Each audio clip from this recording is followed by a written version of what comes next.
สบายดีพ่อแม่พี่น้องมื้อนี้มาพอกับช่องกะละเปาชาแนลมื้อนี้สิพาทุกคนไปเบิ่งการเฮ็ดหมกปลาแซลมอนเนาะวิธีเฮ็ดและส่วนประกอบมีหยังแหน่ไปเบิ่งนำกันเลยเฮามาเบิ่งส่วนประกอบที่เฮาต้องกะเกียมก่อนเนาะได้แก่ปลาแซลมอนที่ตัดตอนแล้วผักกะหล่ำหัวผักบัวแดงหมากเพชรหัวผักกระเทียมหัวสิงไคและข้าวเบื่อเมื่อได้ส่วนประกอบครบแล้วขั้นตอนต่อไปก่อนอื่นเฮานำเอาหัวผักบัวแดงหมากเพชรหัวผักกระเทียมหัวสิงไคและข้าวเบื่อมาตำให้เข้ากันตำให้ละเอียดหมุนดีเด้อสำหรับหัวสิงไคแม่ให้นำไปซอยก่อนเด้อจึงตำง่ายข้าวเบื่อ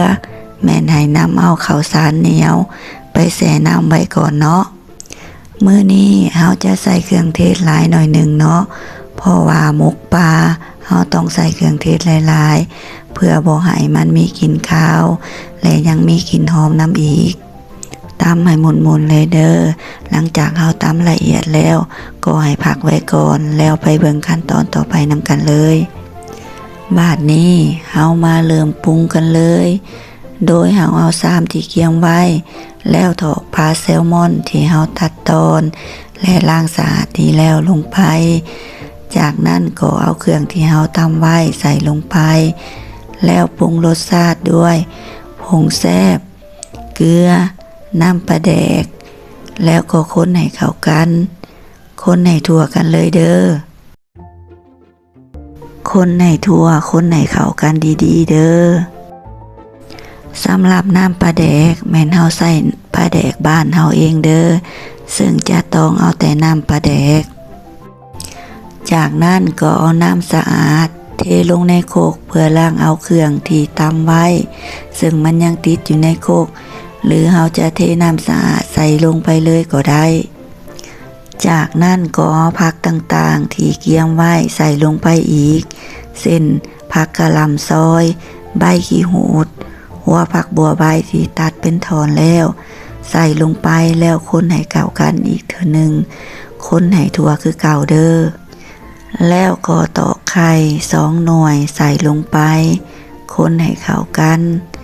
ซึ่งการใส่ไข่จะซอยให้เครื่องต่างๆจับโตกันดีเวลาหนึ่ง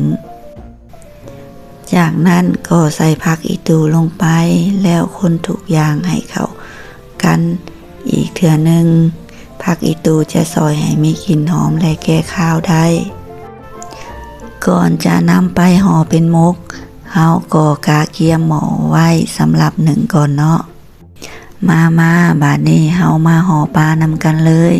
โดยนำใบตองมาห้องกัน2 สั้นแล้วตักปลาที่เฮาปรุงแล้ววางใส่เบิ่งตามคลิปเลยเด้อท่านผู้ชมสำหรับใบตองนั้นแม่นให้นำไปตากแดดก่อนเวลาห่อต้องจึงบ่แตกขาดง่ายเฮาห่อตามคลิปเลยเด้อ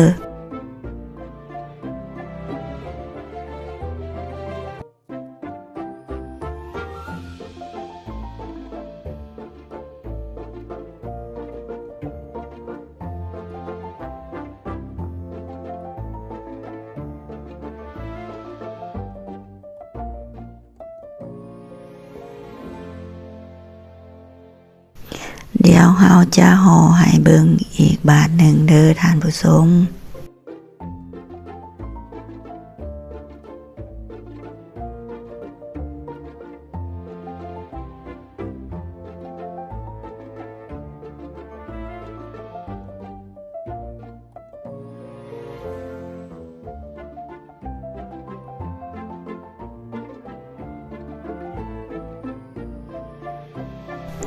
หลังจากเฮาห่อแล้วเฮาก็ใส่ตอง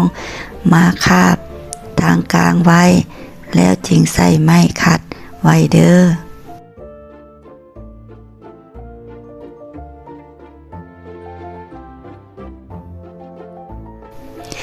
เมื่อห่อแล้ว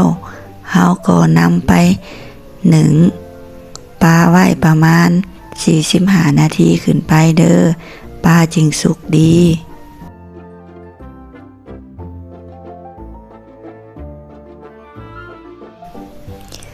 เมื่อครบเวลาแล้ว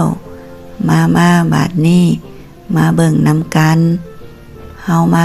แกะนำกันเบิ่งตอนหนึ่งก็ส่งกลิ่นหอมใบตองออกมาตลอดได้มาลุ้นนำกันหน้าตาสิเป็นแนวใดเบิ่งแม่ทานผู้ชมหน้าตาเป็นตากินเนาะอายฮ้อนก็กระจายออกมากินก็หอมนำไปจำกับข้าวเหนียวฮ้อนๆแห้งแซ่บอยากกินแซ่บต้องเฮ็ดกินเองเด้อแซ่บๆนัวๆหอมๆถือว่าสำเร็จแล้วเนาะถ้ามักก็อย่าลืมคอมเมนต์กดไลค์กดติดตามเพื่อเป็นกำลังใจให้กันเด้อขอขอบใจหลายๆ